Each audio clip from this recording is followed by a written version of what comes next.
So, I'll just go over the planned schedule.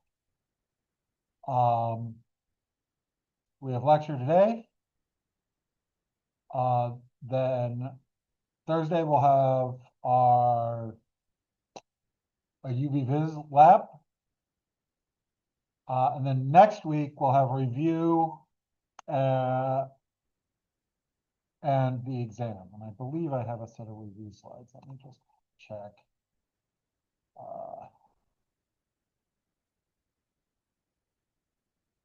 Now I'll just go through.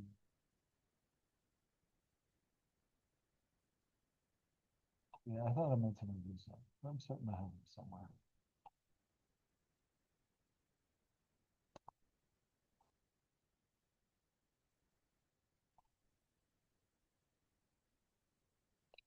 But we'll have review, and then we will have the exam next week, Thursday. Any questions about that?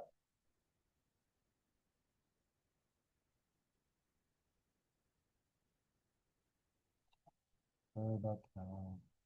Just making sure everything is working. Okay, no questions. And we're good to go. We're ahead of schedule anyways, so we'll be on lecture. So we were discussing UV-Vis and things like instrument noise. Noise is short-term baseline fluctuations, sort of thing you see at the bottom, which decrease the precision of the analysis. Because with noise, you can't precisely measure the absorbance, and the various sources of noise each cause some uncertainty in the absorbance measurement, and we treated its individual standard deviations. So there's the 0% transmission noise. The noise when the light beam is blocked. This is seldom important. It's usually plus or minus 0.01% transmission. There's the readout precision, which is an issue with a meter usually, and it's typically plus or minus 0.5% transmission, which can correspond with if you're reading off like a dial meter or something, that can lead to 1 to 3% error in concentration. And then there's shot noise. This occurs when an electron transfers across a junction, like the space between a cathode and an anode in a photomultiplier tube. This causes random fluctuations in current, since individual electrons arrive at random times. When it increases with increasing current, so the percent transmission, and it's especially bad above 95% transmission.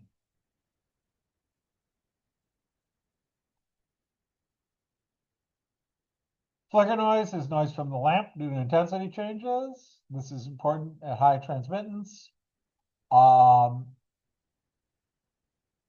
better designed your lamp is, the less flicker noise there is.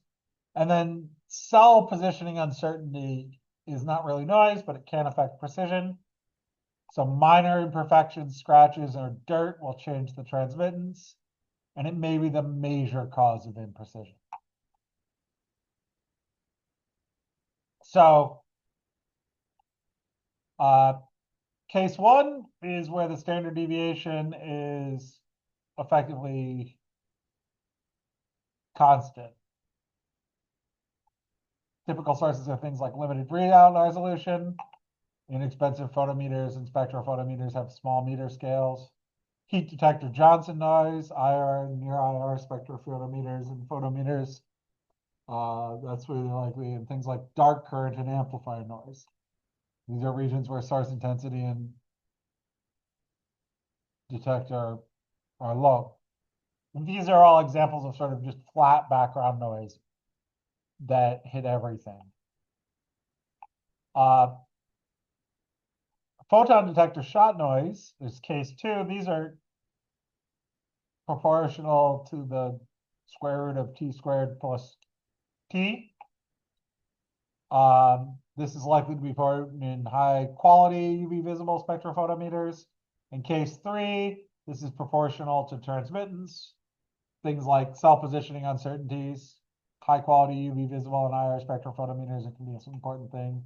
Source flicker is an issue in inexpensive photometers and spectrophotometers because they're cheaper and so they don't have as good of a source. So here are the different noises. A is the noise sources indicate the absorbance and transmittance ranges that should be used. At low transmittance, 0% T noise and readout precision are important. That's A.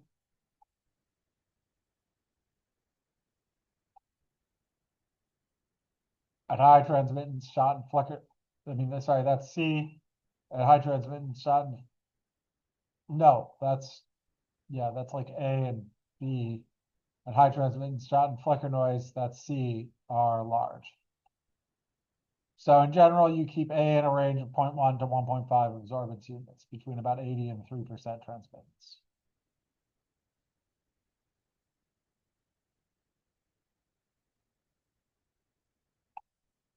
So let's talk about molar absorptivities in the UV visible range.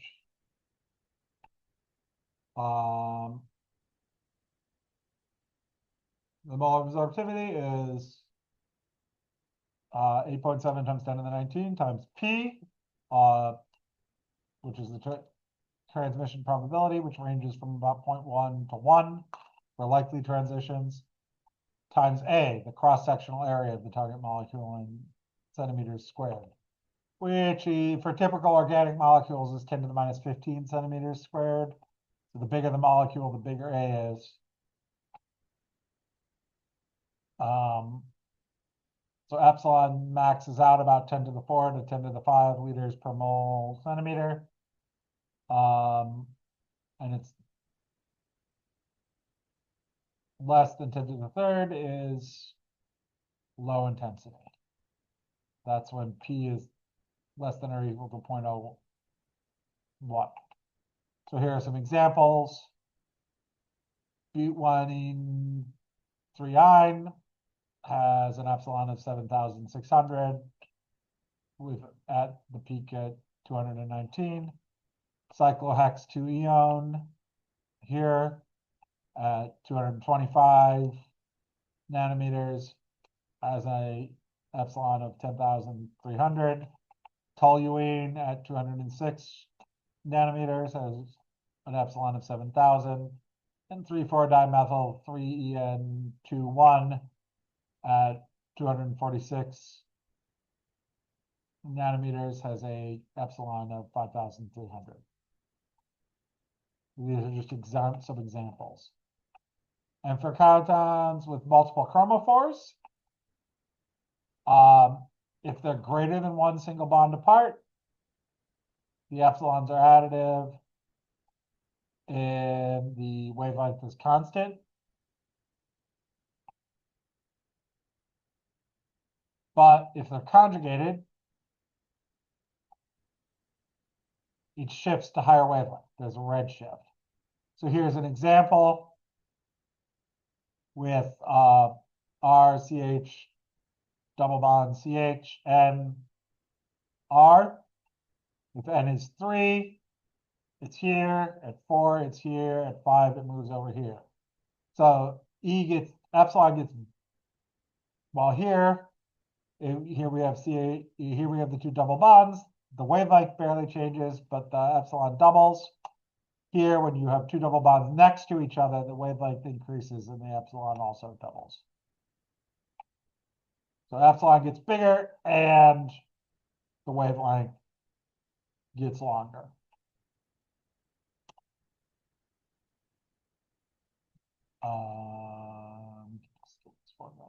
But this is another example of that. Here, so naphthalene, for example, is colorless.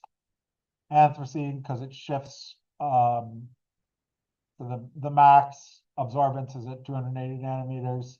Anthracene is yellow because the max absorbance is at 364 nanometers with 3. Tetracene is orange because the max is at 475. And pentacene is navy blue because the max is at 610. So basically it moves to longer and longer wavelengths as you repeat the same structure over and over.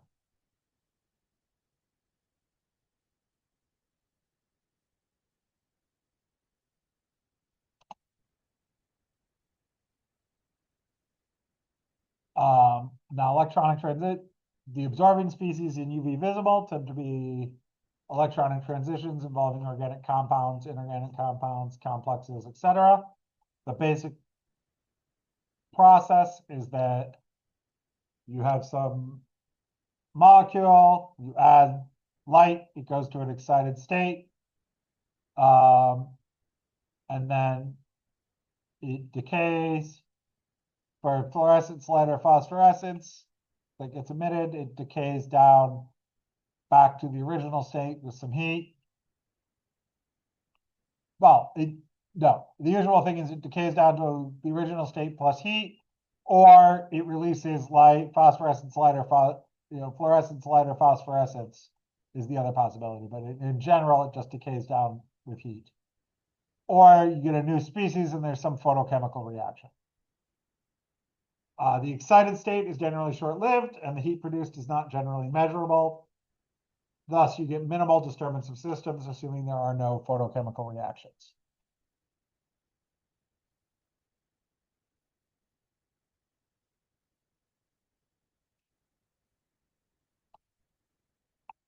And the absorption tends to occur with bonding electrons. And the energy required differs with different types of bonding electrons. So UV-Vis absorption does give some information on bonding electrons, things like the functional groups in a compound. Most organic spectra are complex, and you have electronic and vibration transitions superimposed, so the absorption bands end up broad. So it's hard to do a detailed theoretical analysis, but semi-quantitative or qualitative analysis of types of bonds can be possible. But also the effects of solvent and molecular details can complicate comparisons. So it's sort of hard to tell the difference here. This is B-carotene. This is a peak from caffeine. This is acetylsilic acid, and this is acetone. You can see they all three of these have a peak around 270.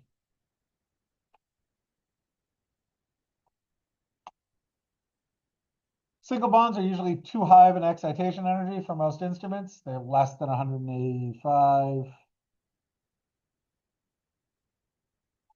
nanometers, which is vacuum UV. Most compounds in the atmosphere absorb in this range, so it's very difficult to work with. To get it to work, you have to pump out all the air. We're usually concerned with functional groups with relatively low excitation energies between 190 to 850 nanometers. So these are often sigma, pi, and N electrons. So sigma is a single bond electron. That is usually too high energy. It goes from this state, the low energy bonding orbital, to the high energy sigma star orbital.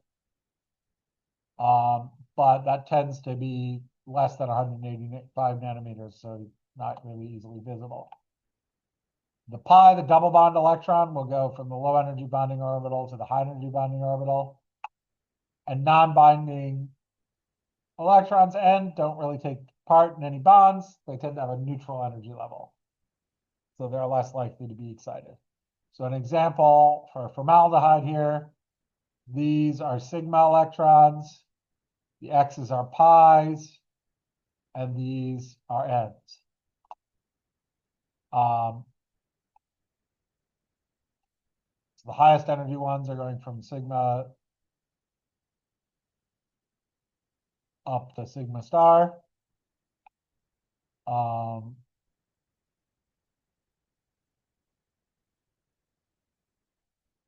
then there's pi star.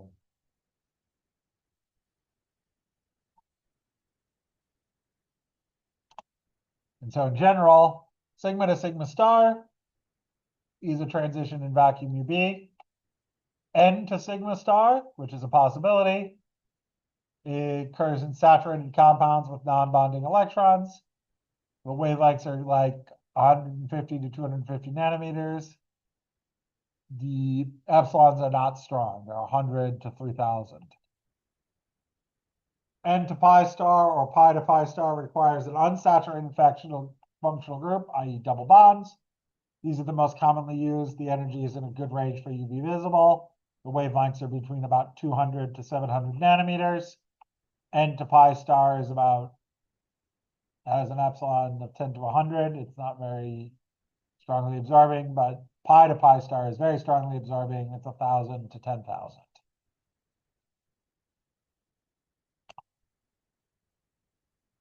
So here are some transitions in formaldehyde. So one, we can have N to pi star, or you can have pi to pi star. And this is a more likely one. So you can go from ground state to excited state. So here are some possibilities. So alkenes tend to have a peak around 177 nanometers. It's a pi to pi star transmission with 30,000 epsilon. Alkynes, 178, 196, and 225. With these epsilons, it's pi to pi star and that. And hexane is N to sigma star at 186 and N to pi star at 280, but a much smaller absorbance.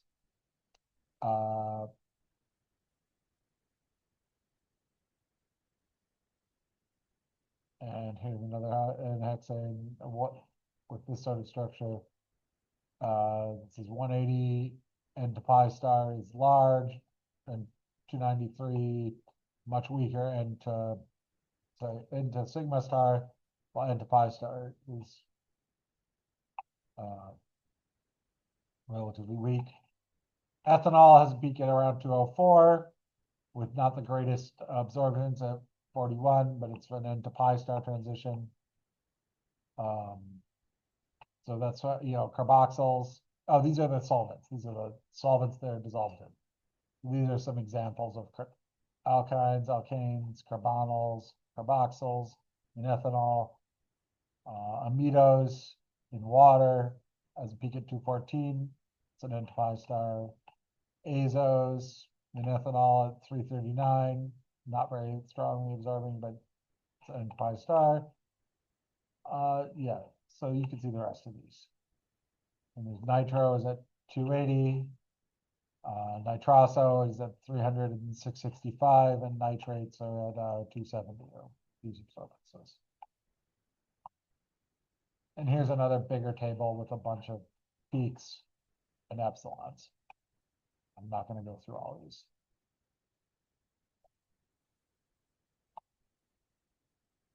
Now, DNF electrons in transition metal ions. The lanthanide and actinide series have electronic transitions of 4F and 5F electrons. These are generally sharp, well-defined bands. They're not affected by associated ligands. And the first and second transition metal series have electronic transitions of the 3D and 4D electrons. These have broad peaks. And in the absence of an external field, d orbitals are identical. But in solution, the d orbitals are not identical, and the absorption involves electronic transitions between d orbitals. And in a complex, all orbitals increase in energy where orbitals along bonding axes are destabilized.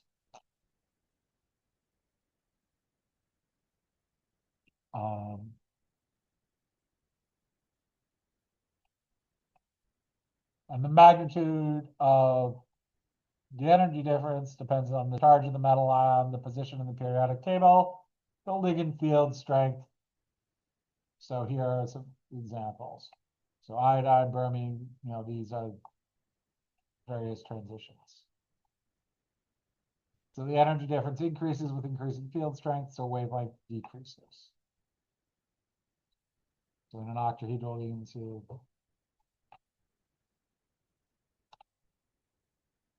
And then you could have charge transfer complexes.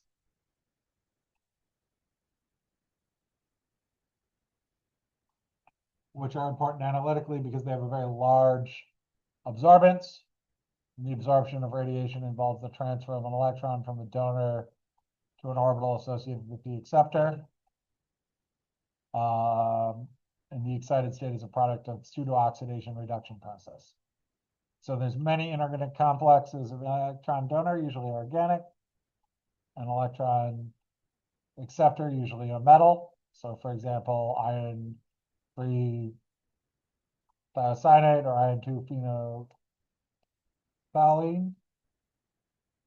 So thiocyanate is colorless. Thiocyanate has a deep red color. Phenolphthalein is colorless. Iron phenolphthalein complex has a reddish orange color. So these can act like indicators for various things as well. Oops. Now, qualitative analysis is limited since there's few resolved peaks. Unambiguous identification is not usually very easily possible with UV visible, especially because the solvent can affect the position and shape of the curve. Polar solvents broaden out peaks and eliminates fine structure. So here you can see the difference between gas phase and heptane for acetaldehyde. When you transfer to solvent from the gas phase, you can see it smooths it out. And then you also need to consider the absorbance of the solvent. So water has an absorbance peak and alcohol has an absorbance peak. And we're going to get around that in our lab, our next lab, because we're going to be studying liquids. We'll be looking at olive oil. And the solvent can affect the position and shape of the curve. So here's an example of the loss of fine structure for 1, 2, 4, 5 tetrazyme as the solvent and polarity increases. So here's the gas phase vapor, lots of peaks in hexane, and then in water, it's broadened out to just one big peak.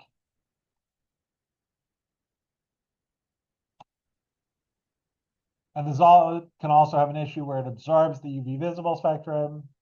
So for example, the lower wavelength limit for water is about 180 nanometers. For ethanol, it's 220. For hexane, it's 200. For cyclohexane, it's 200. Carbon tetrachloride is 260.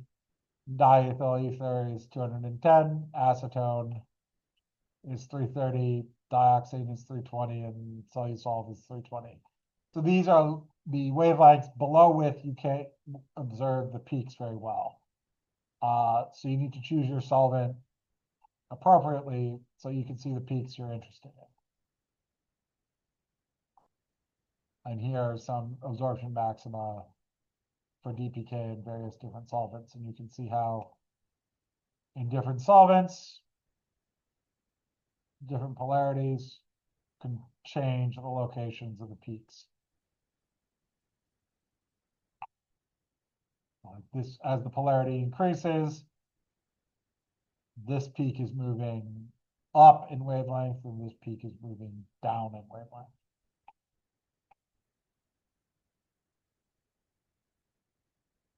And this peak is also moving up in wavelength.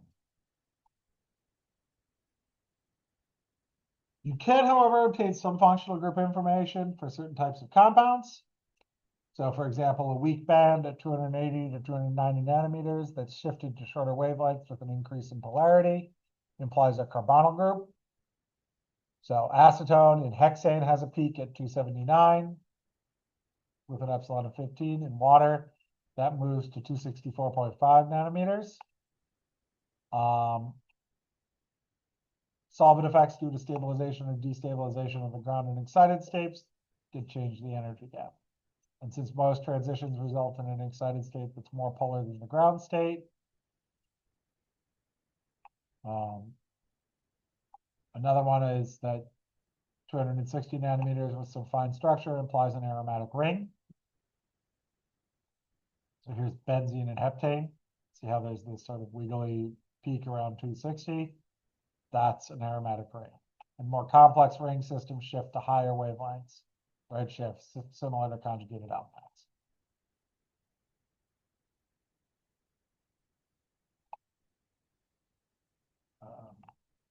So as I showed on this one before, the peak shifts to longer wavelengths as you append more rings to each other. And so some of the nomenclature, hyperchromic is up in absorbance. Hypochromic is down in absorbance. Hypsochromic is towards shorter wavelengths. Bathochromic is towards longer wavelengths. The primary way things are analyzed is quantitative analysis using Beer's law. This has a wide range of applications. The limit of detection is somewhere between 10 to the minus 4 to 10 to the minus 5 molar. It has moderate to high selectivity. The typical accuracy is about 1 to 3%. It can be as good as 0.1%. It's easy to perform and it's cheap.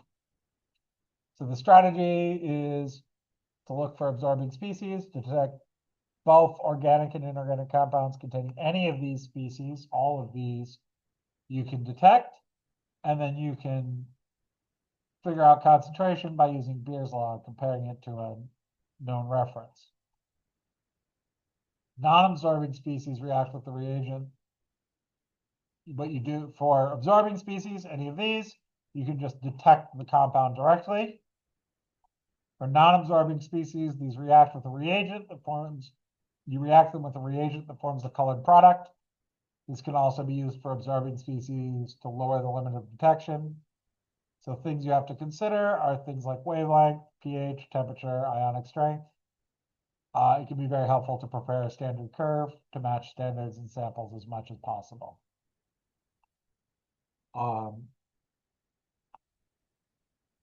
So here, for example, if we have a colorless reagent, apotransferrin, and a non-absorbing species, 2Fe3+, the complex, when they react with each other, is red. So as you add iron 3, the absorbance will steadily increase until all the protein is bound, and then you'll get no further increase. And you can basically use this to sort of titrate.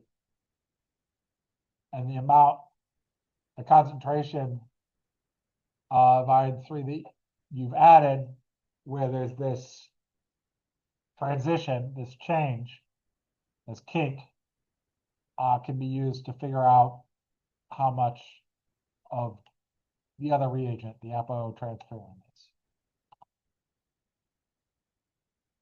Another method is the standard addition method. This is used for analytes in a complex matrix where interference in the UV visible for the analyte will occur, like blood, sediment, human serum, etc.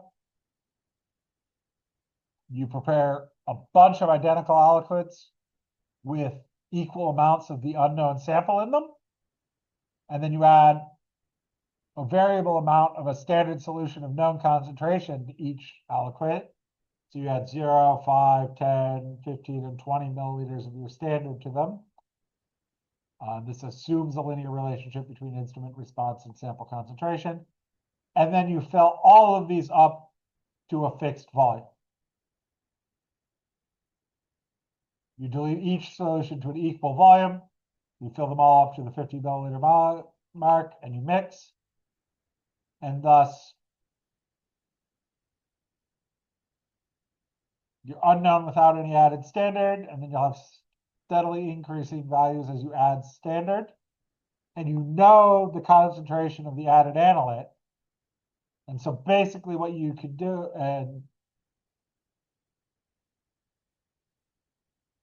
is trace back the line back to where it would be a signal of 0, and that negative value corresponds to the concentration of the unknown. So this is sort of a line. So you got this reading when you had nothing added, no extra added. Here when you had 0.2 added standard, 0.4, 0.6, and you trace it back to what it would be 0 at just, this is like negative 0.41 and 0.041. So that means that your actual 0 was at 0.041, and that was your initial concentration.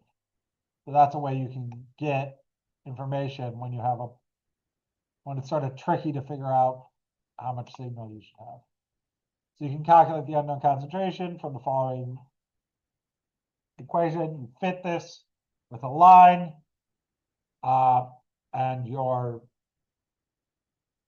x-intercept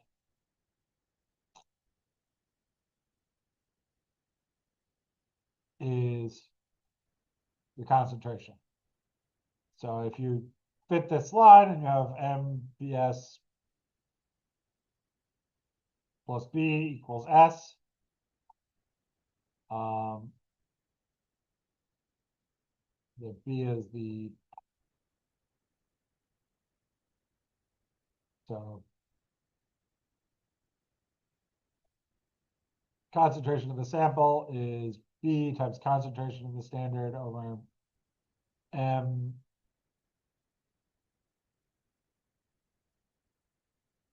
times the volume of the sample aliquot, where this is the volume of standard added, is the VS in this, the volume of standard added, and then signal. And basically you're just interpolating this line back to where your signal would be 0. And this is the formula, assuming, you know, some things. So this is the volume of the standard added, and this is the total volume of the sample aliquot. And you have some concentration of the standard.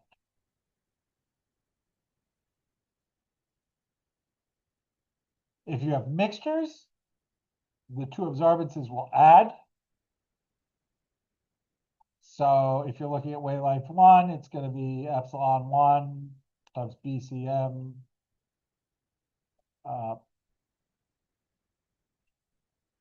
epsilon M 1M BCM plus epsilon 1N BCN. And then you can look at wavelength 2, and that'll be epsilon 2 times BCM, epsilon 2N times BCN. And if you know what epsilon is, you need to solve the simultaneous equations. You can use two different wavelengths with different known epsilons and just solve the system of equations to find the concentrations. But you do need to do it with just two wavelengths. You do need to know the individual concentration, but you can figure out a mixture. And you can also do photometric titration. You can measure titration as you add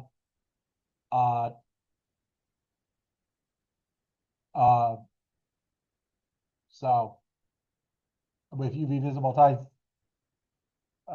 as you add titrant, you can measure this with UV visible spectroscopy. So for example, if the titrant absorbs, but the analyte and the product don't, you'll get a kink. You know, absorbance will stay flat until all the titrant gets used up, and then you'll start having absorption.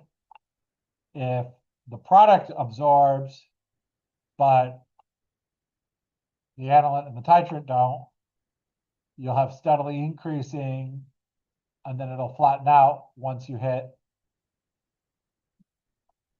once all the analyte has reacted and you've just got, and you're not making any new product. And here is if the analyte absorbs, you'll have a steadily decreasing absorption until you hit the kink, and then you'll transition.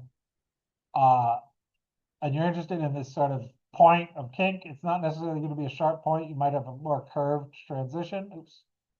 But you can extend the lines on either side. And then if more than one absorb, you can get the sort of mixed one. But again, you're always looking for that kink where the slope changes.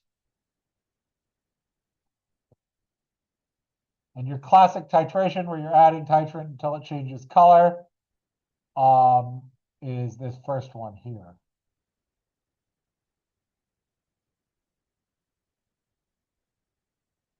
It's A. So here's an example of working out how much,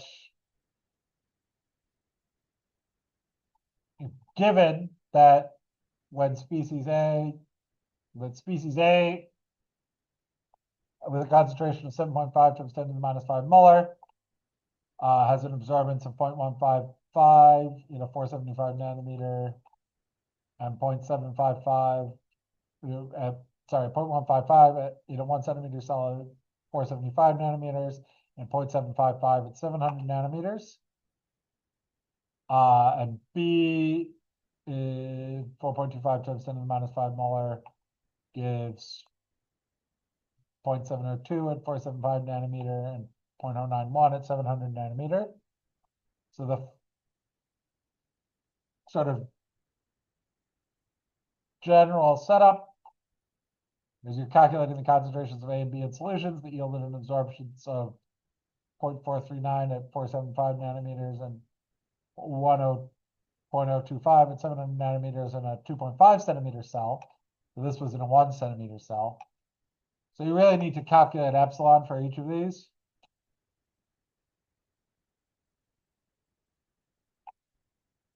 But epsilon,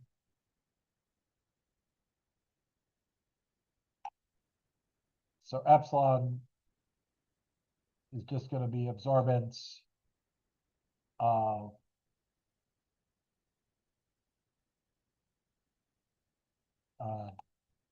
divided by concentration times 1 centimeter. So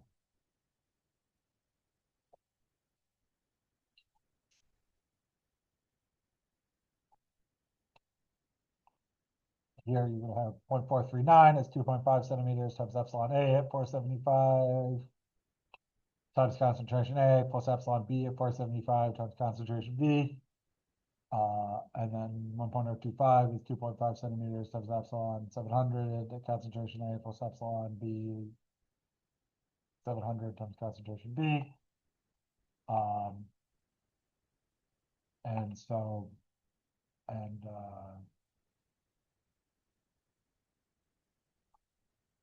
epsilon A is just epsilon A at 400 is 0.155 divided by 7.5 times 10 to the minus 5 molar. So 2.5 times 0.155 divided by 7.5 times 10 to the minus 5 molar times concentration A plus 2.5 times 0.702 divided by 4.25 times 10 to the minus 5 all times concentration B.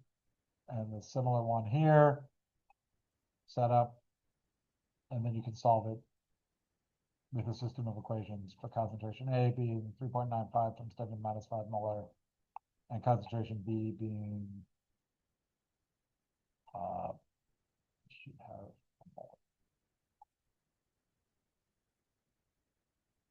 5.68 times 10 to the minus 6 molar. And I'm going to add one little thing to this slide, just to show how things are calculated.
on A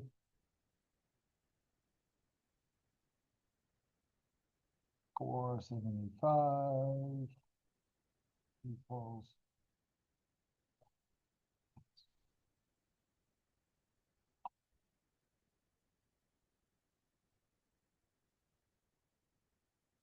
uh 0.155 divided by 1 centimeter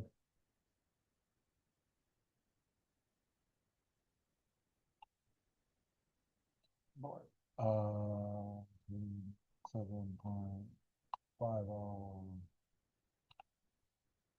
times 5.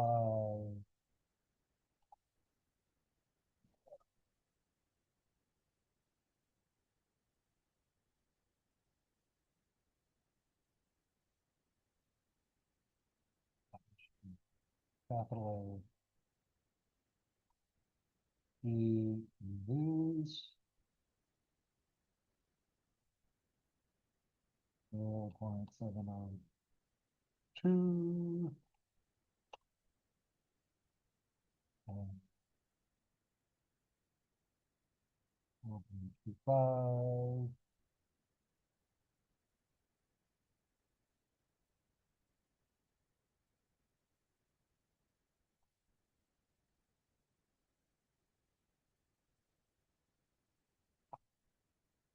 This will be 700. 700. I just want to get all the right formulas in for you. 755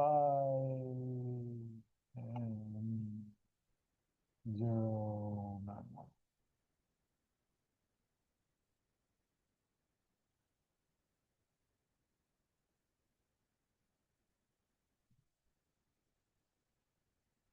So that's how you can calculate those. And that's what it ends up being is formulas. And then,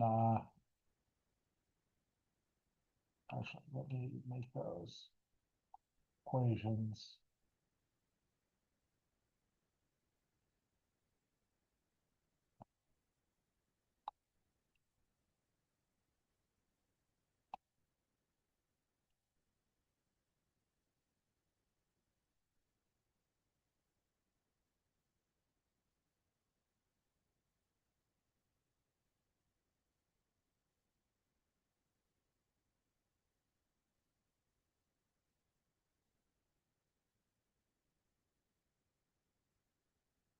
Okay.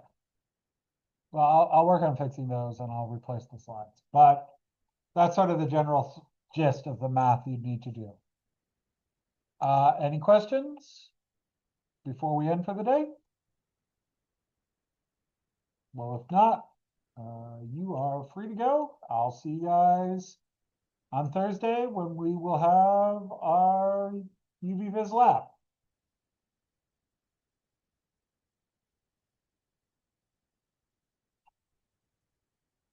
See you Thursday.